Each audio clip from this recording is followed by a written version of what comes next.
Hello. Chapter number 10 valuation of shares. आता या chapter मधला आपण इथे थर्ड प्रॉब्लेम सॉल्व्ह करायला घेऊया. आता या प्रॉब्लेम मध्ये इंट्रिन्सिक व्हॅल्यू आपल्याला कॅल्क्युलेट करायची आहे. इंट्रिन्सिक व्हॅल्यूचा हा प्रॉब्लेम आहे. From the following balance sheet and additional information calculate the intrinsic value of each share. प्रत्येक शेअरची इंट्रिन्सिक व्हॅल्यू कॅल्क्युलेट करायची. आता इथे आपल्याला बॅलन्स शीट दिलेली दिसतीये आणि त्यांचं व्हॅल्युएशन सुद्धा दिलेलं दिसतं.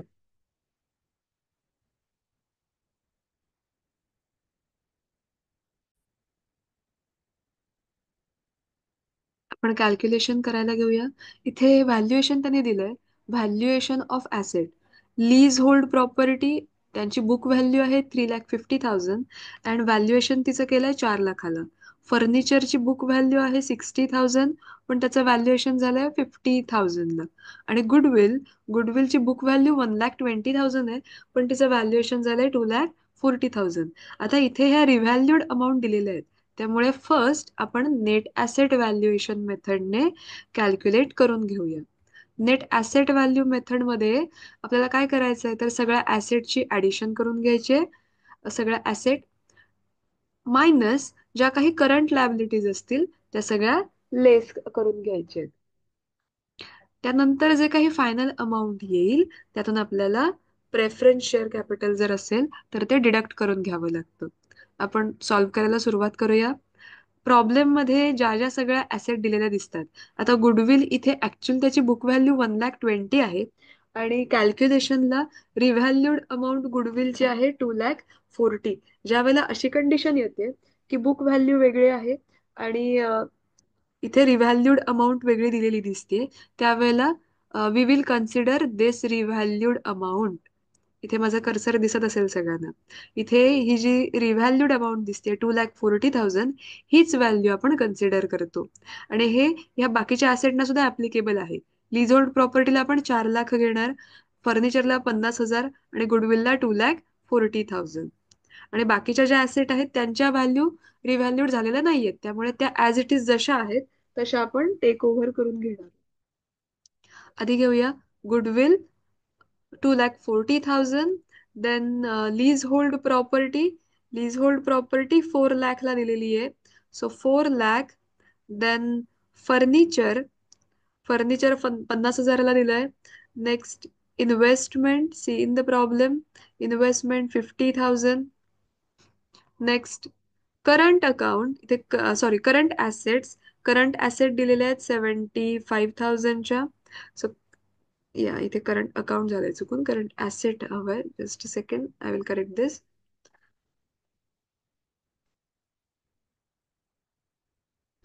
Current assets. So current assets 75,000 and then loans and advances are given which is 15,000. आता जर इथे दिसत असेल तर ऍसेट मध्ये मिसलेनियस एक्सपेन्सेस सुद्धा इथे तुम्हाला दिसत आहेत. आता miscellaneous expenses this is not part of any kind of asset. हे एक्सपेन्सेस आहेत, ही ऍसेट नाहीये. त्याच्यामुळे नेट ऍसेट मेथडच्या कॅल्क्युलेशन मध्ये मिसलेनियस एक्सपेन्सेस हे येणार नाही. आता आपण सगळ्या ऍसेटची ऍडिशन करून घेऊया. टोटल करून घ्यायचे आणि त्या आलेल्या टोटल मधून ज्या काही लायबिलिटीज आहेत ह्या तुम्हाला लेस करून घ्याव्या लागतील. आधी टोटल येते 8,30,000. आता ह्या 8,30,000 मधून less current liabilities. Let us see current liabilities. Problem मध्ये करंट लायबिलिटीज दिलेल्या आहेत 30,000च्या आणि अनसिक्युअर्ड लोन दिलेलं आहे 1,00,000 रुपीजचं. आता ह्या दोनच व्हॅल्यू फक्त नेट ऍसेट मेथडमध्ये लायबिलिटीज लेस करताना आपण घेणार आहोत. बिकॉज कोणत्याही प्रकारे इथे कॅल्क्युलेशनला रिझर्व्ह आपण घेत नाही. Reserve any kind of profit we will not take in net asset method. कोणत्याही प्रकारचे रिझर्व्ह आणि प्रॉफिट आपण नेट ऍसेट मेथडमध्ये इथे कॅल्क्युलेशनला घेत नाही. त्यामुळे करंट लायबिलिटीज आहेत 30,000च्या आणि अनसिक्युअर्ड लोन आहे 1,00,000चं. या दोन लायबिलिटीज आपल्याला लेस करून घ्यायच्या आहेत. 8,30,000 minus 30,000 minus 1,00,000 and the answer is 7,00,000. आता याच्या पुढची कंडिशन काय आहे तर इथे प्रॉब्लेम मध्ये जर प्रेफरन्स कॅपिटल दिलेलं आहे, प्रेफरन्स शेअर कॅपिटल, तर आपल्याला आलेलं नेट ऍसेट व्हॅल्युएशन मधून प्रेफरन्स शेअर कॅपिटल हे लेस करून घ्यावं लागेल. Because we have to calculate, आपल्याला फाइंड आउट काय करायचंय तर net asset available to equity share holder. Equity share होल्डरना किती ऍसेट अवेलेबल होते हे आपल्याला बघायचंय. मग ते कॅल्क्युलेट करताना इथपर्यंत आपण आले, 7 लाख तर मिळाले. आता आपण प्रेफरन्स कॅपिटल लेस करून घेऊया. प्रेफरन्स कॅपिटल प्रॉब्लेम मध्ये दिलंय 1 lakhचं. Less 1 lakh and the net asset available to equity share holder is 6 lakh. इथे 6 लाखाच्या नेट ऍसेट जे आहेत या शेअर होल्डरसाठी अवेलेबल झालेले आहेत. इथे आपलं अर्ध कॅल्क्युलेशन कम्प्लीट झालं. आता याच्या पुढे आपल्याला कॅल्क्युलेट करायचं ते म्हणजे ऍक्च्युअल इंट्रिन्सिक व्हॅल्यू. इंट्रिन्सिक व्हॅल्यूचा फॉर्म्युला हा व्यवस्थित लक्षात ठेवा. Net asset available to equity share holder divided by number of equity shares. So net asset available to equity share holder आपण इथे कॅल्क्युलेट केलं वरच्या मेथडमध्ये. 6 lakh divided by number of equity shares. Number of equity shares आपण बघूया किती आहेत ते. आता इक्विटी शेअर कॅपिटल दिसतंय 3 लाखाचं आणि फेस व्हॅल्यू आहे प्रत्येक शेअरची 10 रुपये. So 3 lakh divided bye 10.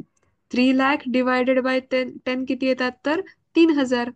म्हणजे इथे 3,000चे नंबर ऑफ शेअर्स आले. नंबर ऑफ शेअर कॅल्क्युलेट करण्याची पद्धत कशी आहे तर टोटल कॅपिटल जेवढं दिलेलं आहे ते 3 लाखाचं divided by their face value. Face value दिलेली आहे 10 रुपये. सो 3 लाख डिव्हायडेड बाय 10 रुपये. 3 lakh divided bye 10 rupees and the answer is 3,000. So number of equity shares is 3,000, sorry 30,000. Mistakenly 3,000 म्हटलं. So 3 lakh divided by 10 rupees, answer is 30,000. 6 lakh divided by 30,000 and the answer is 20 per share. So intrinsic value येते पर शेअरची 20 rupees. इथे आपला हा problem संपलेला आहे. त्याच्यात आपण काय केलं तर नेट ऍसेट व्हॅल्यूने, व्हॅल्युएशन मेथडने नेट ऍसेट अवेलेबल आधी काढून घेतले इक्विटी शेअर होल्डरसाठी अँड देन इंट्रिन्सिक व्हॅल्यूचा फॉर्म्युला अप्लाय केला. Net asset available to equity share holder divided by number of equity shares. 6 lakh divided by 30,000. Answer is 20 per share. इथे आपला problem complete झालाय.